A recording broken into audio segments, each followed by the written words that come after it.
सो praise Lord, जय मसीह की सबको। सो परमेश्वर का आज के सुंदर समय के लिए हम एक बार फिर से धन्यवाद, परमेश्वर की महिमा और परमेश्वर का शुक्र करते हैं कि खुदा ने एक बार फिर से हम सबको इकट्ठा होने में मदद और सहायता किया।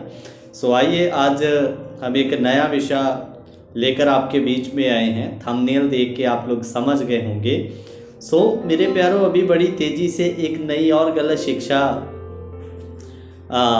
कलीसियों में फैल रही है। सो थंबनेल आपने देख लिया है, समझ गए होंगे वो शिक्षा क्या है।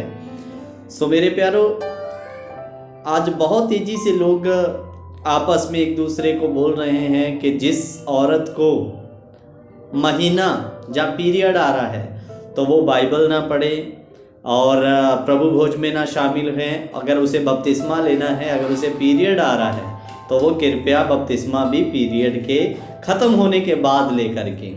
सो आज हम परमेश्वर के वचन से देखेंगे सच्चाई क्या है मेरे प्यारों। सो विषय में जाने से पहले आप कृपया जाने वचन की सच्चाई को सब्सक्राइब करें, बेल के आइकॉन को दबाएं, ताकि ऐसी गलत शिक्षाओं के विषय के ऊपर जब हम क्लास लेकर आएँ तो उसका नोटिफिकेशन आप तक पहुंच जाए मेरे प्यारों। सो आइए हम विषय को शुरू करते हैं। सो बाइबल में जाने से पहले पीरियड के ऊपर जो औरतों को महीना आता है, दूसरे धर्मों की क्या राय है मैं थोड़ा सा बताकर आगे बढ़ूंगा। सो अगर हम हिंदू लोगों के अनुसार इस चीज़ को देखें तो जिस औरत को पीरियड या महीने की प्रॉब्लम आई है, महामारी आई है, सो उनके अनुसार वो औरत मंदिर में जाकर पूजा नहीं कर सकती। पूजा करना तो दूर की बात, मंदिर में नहीं जा सकती। और उनको रसोई घरों में भी जाने से मना किया जाता है कि तुम ये ना बनाओ, इसको हाथ ना लगाओ। सो और सिख धर्म के अनुसार महीना या पीरियड आना, सो इनमें एक अच्छी बात मानी जाती है, जब पवित्र चीज़ माना जाता है। और सो मेरे प्यारों, असम में तो मैंने सुना जब किसी औरत को पीरियड आता है तो लोग इस बात में बड़ा आनंद या खुशी मनाते हैं करके। सो आज हम पवित्र बाइबल शास्त्र के अनुसार इस चीज़ को देखने के लिए जा रहे हैं। सो आज बहुत सारी कलीसियों में सेवक लोग सिखा रहे हैं कि किसी औरत को पीरियड आ रहा है तो उसे बाइबल पढ़ने का अधिकार नहीं है। वो बाइबल ना पढ़े, प्रार्थना ना करें, बपतिस्मा ना ले और प्रभु भोज में भी शामिल नहीं हो सकती। सो आप लोग बड़े ध्यान से आज हम पवित्र शास्त्र के अनुसार इस चीज़ को क्लियर करेंगे, क्या ऐसा उनका कहना सही है या गलत। सो मेरे प्यारों, बने रहे हमारे साथ, परमेश्वर के वचन को सीखें। तो सबसे पहले मैं आपको बता दूं, लेवी व्यवस्था 15 अध्याय को जब हम पढ़ते हैं 19 से लेकर 20 तक, सो उसमें मेरे प्यारों हमें पता चलता है कि वहाँ पर पीरियड आने के बारे में कुछ पुराने नियम की व्यवस्था थी। तो जिस स्त्री को पीरियड आ रहा है, महामारी या ऋतुमती आई हुई है, सो वो औरत जहाँ भी बैठेगी, जिस भी बिस्तर पर लेटेगी, वो अशुद्ध ठहर जाएगा करके। सो वो कहाँ तक सीमित था उसी के बारे में मैं आपको बता रहा हूँ। वो पुराने नियम की व्यवस्था तक ही सीमित था, लेकिन अब नए नियम की कलीसिया या नए नियम की औरतों में लागू नहीं है मेरे प्यारों। मैं वचन से क्लियर करूँगा एक एक बात।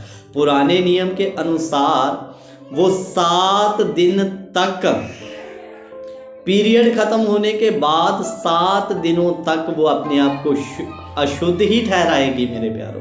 सो 7वें दिन के बाद जब 8वां दिन आएगा तो उसमें वो मिलाप वाले तंबू में जाजक के पास 2 कबूतरों को लेकर जाएगी, फिर उसके बाद में उसका शुद्धिकरण होगा।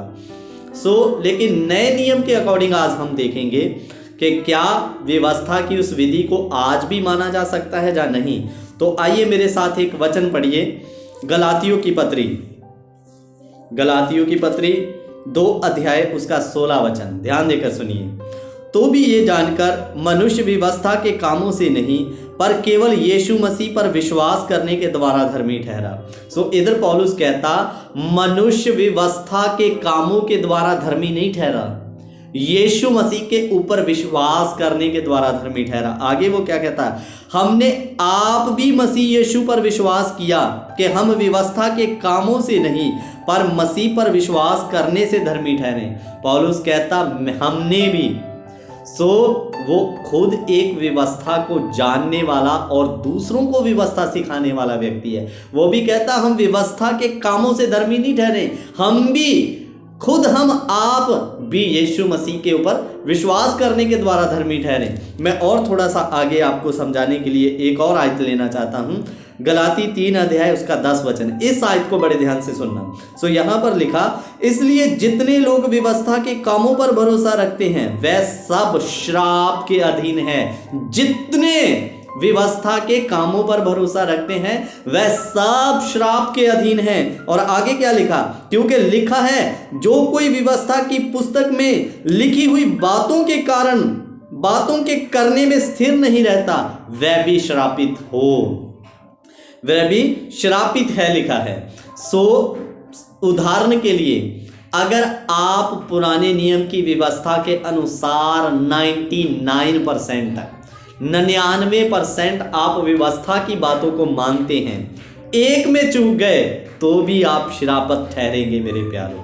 सो आज दुख लगता है नए नियम के सेवक व्यवस्था की एक बात को उठाकर लोगों में भ्रम फैला देते हैं, लेकिन इधर में क्या लिखा, 99 में अगर आप खरे हैं, एक में चूक गए तो आप श्रापित हैं। तो इधर एक को लेकर भ्रम फैला देते हैं, बाकी करो या ना करो वाली कहानी है। सो मेरे प्यारो, यहाँ पर औरतों को महामारी आई है तो बोलते हैं बाइबल नहीं पढ़ना, औरतों को पीरियड चल रहा है तो बाइबल नहीं पढ़ना, प्रार्थना नहीं करना, बपतिस्मा नहीं ले सकते, प्रभु भोज नहीं ले सकते। उधर की एक बात उठा ले, अगर खतने की बात आए तो खतना बोल देते हैं, पुराने नियम में था नए नियम में नहीं है करके, और कई ऐसी चीजें मेरे प्यारो। लेकिन मेरे प्यारो, अगर आप व्यवस्था को ही मानते हैं तो आपको 100 का 100% मानना पड़ेगा, एक भी चीज को नहीं छोड़ना है मेरे प्यारो। सो उधर में हमने पढ़ा कि अगर तू व्यवस्था की ही बातों पर विश्वास करता है तो उसकी सब लिखी हुई बातों को करने में स्थिर नहीं है तो तू तो भी श्रापित है। सो मेरे प्यारो, व्यवस्था पुराने नियम की थी, हमारा उद्धार व्यवस्था के द्वारा नहीं विश्वास के द्वारा हुआ। सो आज नए नियम में वो पुराने नियम की जो व्यवस्था, कुछ विधि औरतों की महामारी या पीरियड के ऊपर थी, आज नए नियम में लागू नहीं है। हाथ जोड़कर आपसे निवेदन है, दुनिया में भ्रम ना फैलाएं। एक वचन मुझे नए नियम में से उठाकर दे दें, कहां पर लिखा है कि जिन औरतों को पीरियड या महामारी आया वो लोग बाइबल ना पढ़ें, बपतिस्मा ना लें, या फिर प्रभु भोज में शामिल ना हो। अगर लिखा है तो मुझे भी बता देना, लेकिन बाइबल उठा के प्रूफ करना पड़ेगा। प्रूव इट, करें इस बाइबल से प्रूफ मेरे प्यारों। मैं इतना कॉन्फिडेंस में क्यों बोलना हूं, मुझे पता ये पवित्र शास्त्र परमेश्वर की कलीसिया को ऐसा कोई कानून या विधि नहीं बताता। मैं आपको नए नियम के अनुसार बताना चाहूंगा, एक औरत जिसको 12 साल लहू बहने की बीमारी थी, लहू बहने की बीमारी आप समझ गए होंगे, यही महामारी लोगों को, स्त्रियों को 2 दिन आता है, 4 दिन आता है, रुक जाता है, लेकिन उसको ये प्रॉब्लम आ गई, 12 साल से उसकी ये महामारी रुकने का नाम नहीं ले रही। हकीमों के पास गई, पैसा खर्च कर दिया, लेकिन इलाज नहीं आया। एक दिन सुना कि यीशु इधर से जा रहा है, उसने मन में सोच लिया मैं आज यीशु के पल्ले को छू लूंगी तो मैं चंगी हो जाऊंगी। उसने ऐसा ही किया मेरे प्यारों, मैं जल्दी में शॉर्टकट में बता रहा हूं। जब उसने यीशु को भीड़ में पल्ले को जाकर छू लिया, वचन में लिखा वो यीशु का पल्ला छूने से ही चंगी हो गई। हालेलुया। और यीशु ने पूछा मुझे किसने छुआ? चेले कहते हैं तुम्हारे ऊपर तो प्रभु भीड़ लपकी जा रही है, आप कह रहे हैं मुझे किसने छुआ करके।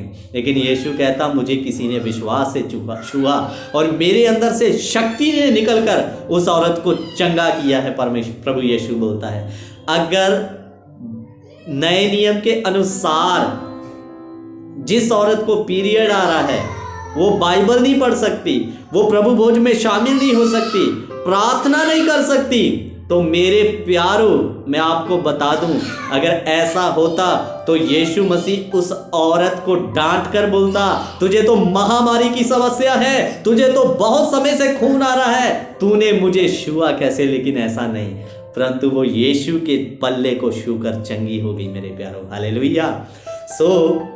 ऐसा भ्रम ना फैलाएं। ये नई गलत शिक्षा कलीसिया की औरतों में ना लेकर आए।